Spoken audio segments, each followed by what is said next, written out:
ultra-rich play by one set of rules and everyone else plays by another. A system where wealth doesn't just buy comfort, it buys wholesale impunity. Scott Ellis, a former technology executive and a member of a group called Patriotic Millionaires that advocates for higher taxes on the ultra-wealthy, put it with striking clarity. Quote, at some point, there's nothing you can spend money on that actually makes your life materially better, so money simply becomes power. The question for us is not how much wealth we want other people to have, but how much power, end quote. How much power? That question is at the heart of everything Americans are grappling with right now. And for many of them, the Epstein scandal has come to symbolize exactly that kind of system, one where immense wealth and powerful connections appear to place certain people permanently above the rules that govern everyone else. The scandal pulled back the curtain on what some lawmakers now call the Epstein class, a network of ultra-wealthy elites whose status has time and again appeared to insulate them from any consequences whatsoever. Or as Congressman Ro Khanna, a crusader for justice in the Epstein case, recently put it. Most people don't begrudge people who have, do well and build wealth, but they begrudge the fact that if they have a different set of rules, and they begrudge the fact that they can't have a secure economic future for their families. And I bring up the Epstein case for a reason. At last month's hearing on the Epstein case, the Attorney General Pam Bondi was asked a direct and specific question about the case and the investigation, and this is what she said. None of them asked Merrick Garland over the last 4 years one word about Jeffrey Epstein. How ironic is that? You know why? Because Donald Trump, the Dow right now is over, the Dow is over $50,000. I don't know why you're laughing. You're a great stock trader, as I hear, Raskin. The Dow is over 50,000 right now. The S&P at almost 7,000. And the NASDAQ smashing records. Americans' 401ks and retirement savings are booming. That's what we should be talking about. That's what we should be talking about. What officials like Pam Bondi appear not to understand, or perhaps understand perfectly and simply don't care about, is that stock market numbers are cold comfort to the 1/3 of Americans who couldn't survive a single month without a paycheck. They are cold comfort to the families raiding their retirement savings to pay rent. They mean nothing to the workers in Jackson Hole, Wyoming, who are sleeping in their cars.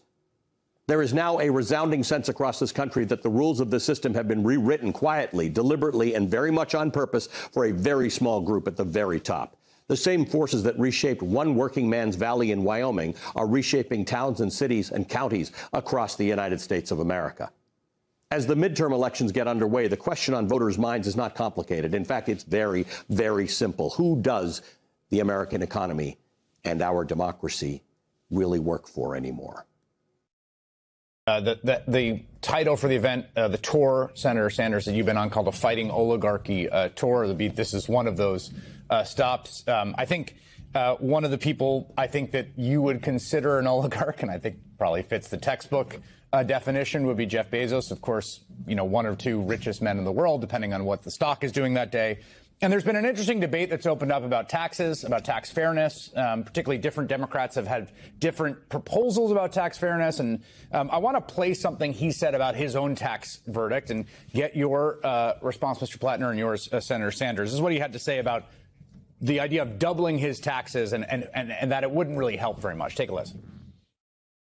If people want me to pay more billions, right, then let's have that debate. But don't pretend, you know, that's going to solve the problem. You could double the taxes I pay, and it's not going to help that teacher in Queens. I promise you. Mr. Plattner, what do you think of that? Oh, I think it's abject nonsense. I think that's what somebody says when they don't want to see their taxes go up. There's absolutely no question that if we target the wealth where it has been hoarded, frankly, for decades at this point, and we pull it back into our system and put it into social programs like healthcare, like childcare, like paying teachers what they are worth, we will absolutely improve the lives of working Americans and, quite frankly, improve our society as a whole. It's, I think what he is pitching is propaganda. It's meant to protect himself and protect his crony friends. And, we're going to come after them for it. Senator, he also pivoted to an idea of like cutting taxes. No one in the bottom 50% would pay any taxes. There's been a lot of Democrats, interestingly, proposing things along that line, big exemptions at the bottom. I think Senator Booker has a version, Senator Van Hollen. People, I think, who talk about this progressive. Congresswoman AOC has come out against it, saying, look, the best way that we build a kind of society and tax system that works for all is that everyone's paying in and everyone's benefiting, more like what we see around Social Security, Medicare, more what we see in Europe. Where are you on that? Well, what I know is that today we have more income and wealth inequality than we have ever had in the history of this country, much worse than the so-called Gilded Age. And I know that at a time when the top 1% owns more wealth than the bottom 93%, when people like Bezos and Musk own more wealth than, so many Americans combined. Musk himself owns more wealth than the bottom 53% of American households. Meanwhile, the effective tax rate of billionaires is lower than that of a nurse or a truck driver. So, of course, we need to demand that the wealthiest people in this country, the billionaire class, start paying their fair share of taxes, which is why I've introduced legislation calling for a 5% annual tax on the wealth of billionaires. That's less than 1,000 Americans. And, Chris, if we do that, we raise enough revenue to provide a $3,000 check for every man, woman, and child in families under 150,000. We can make sure that everybody who was thrown off of health care by Trump gets reinstated. And we can do enormous things for the American people. The point is, there is so much inequality right now that taxes on billionaires can transform life for the working class of this country, which is right now struggling to pay the bills.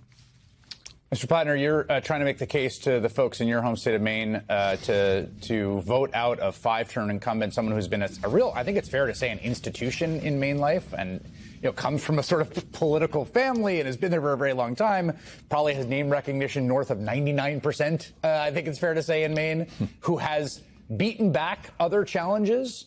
Why do you think, what is different this time? What is the case for why Mainers should turn away from someone who has been such an institution in that state through Democratic and Republican institutions?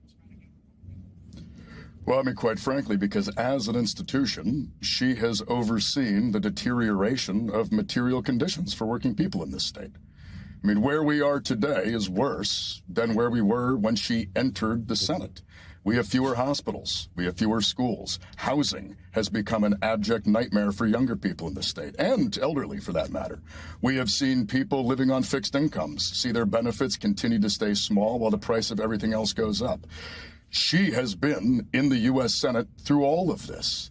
And more importantly, she has votes on her record time and time again that show that she is not willing to go out of her way to either stand up to Donald Trump, stand up to the Republican Party, or stand up on behalf of the working people in her state. She had a charade for a long time that she was an independent. I think that charade is very much come to an end because of the reality that we're living in. But it's not going to keep the people that support her from dumping in as much money as they possibly can.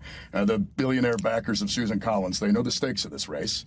Any road to a Democratic Senate goes through the state of Maine. They're spending accordingly. And I will say for those watching, if you want to help out, grantforsenate.com. We can really use it. Senator, your thoughts as someone who's known and worked with, I mean, obviously across the aisle, but you're one state over. You've known Susan Collins for a long time. What do you think about Mr. Plattner's chances? Well, I think Graham is going to win. And I think he is going to win because the people in Maine, the people in Vermont, people all over this country understand that right now the economy is totally rigged. So what's going on right now? People on top have never, ever had it so good. While working families struggle, or elderly people can't afford their prescription drugs, while young people, everything being equal, will have a lower standard of living than their parents.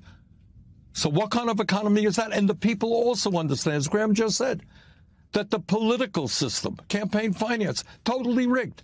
Does anybody in their right mind think that it's a good idea for our democracy that billionaires can pour unbelievable amounts of money to defeat candidates like Graham or other progressive candidates around the country? That's a corrupt campaign finance system.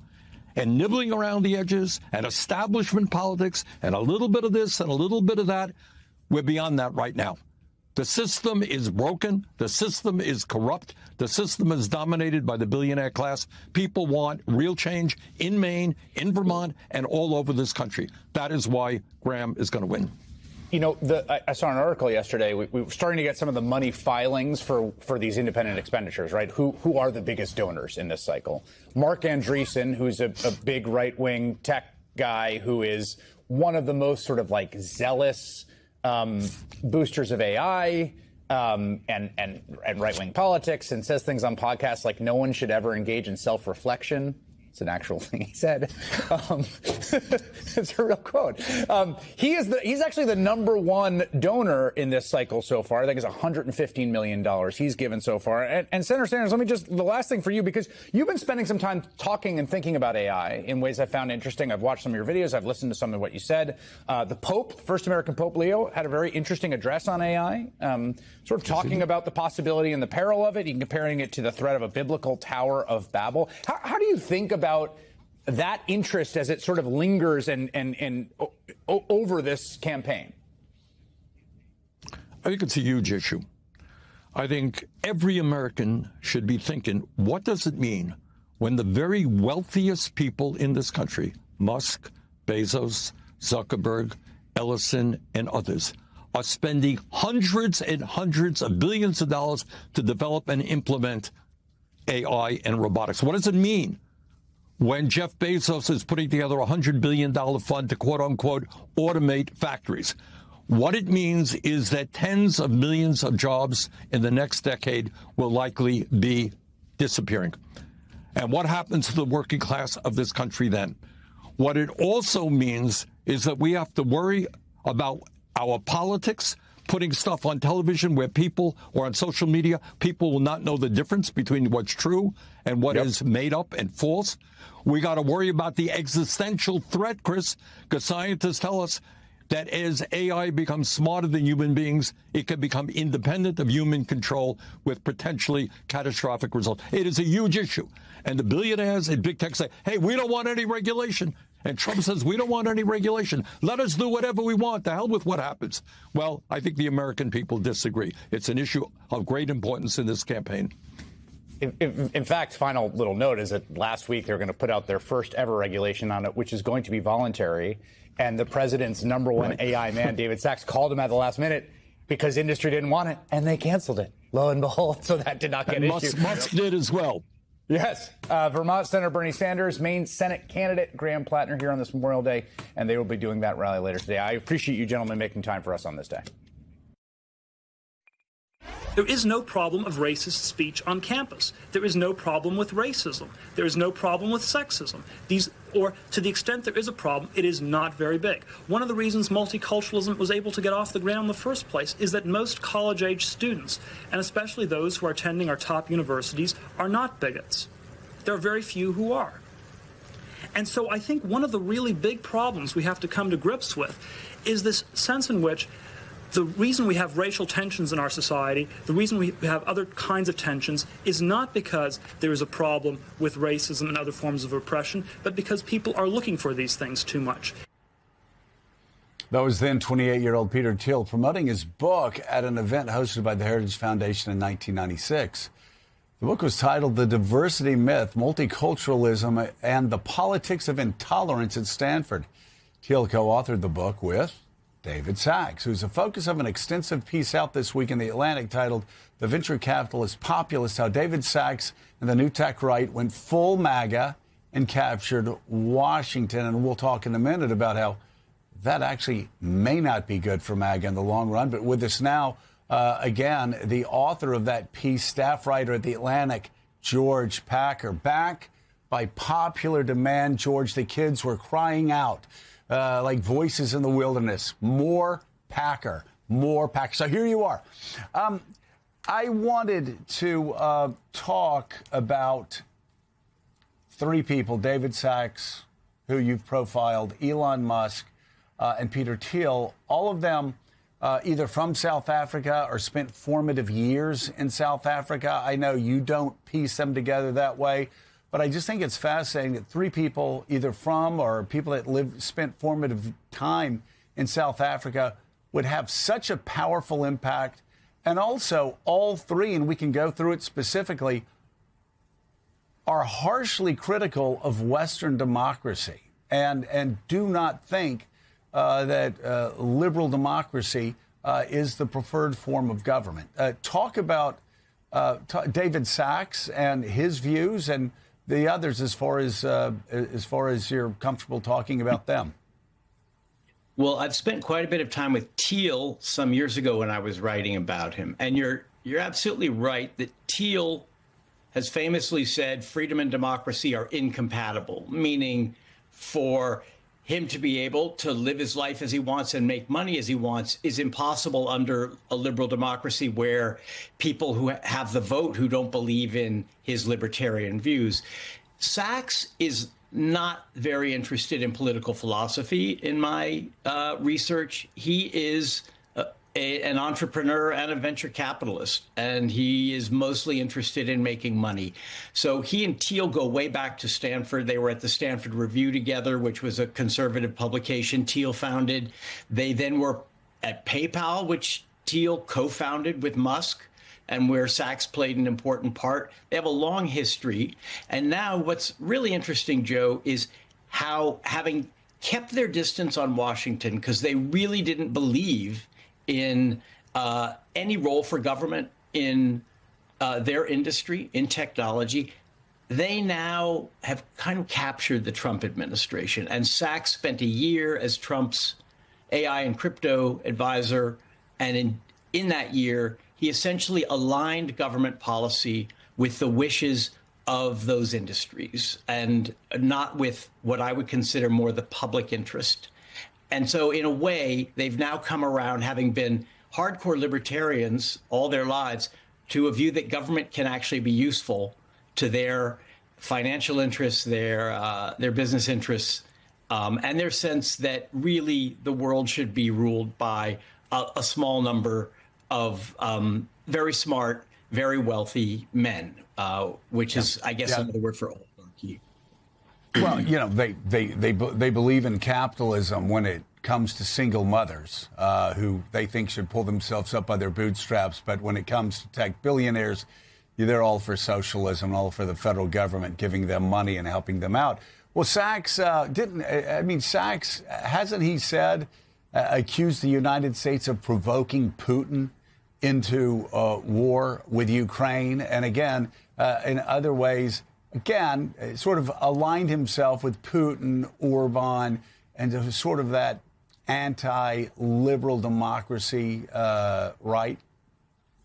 He has. And for a long time, I couldn't understand how someone who really does seem to care about facts and about logic and is a very good debater on his podcast could end up sympathetic to the Russian role in invading Ukraine and trying to destroy that country and absorb it into the Russian Empire.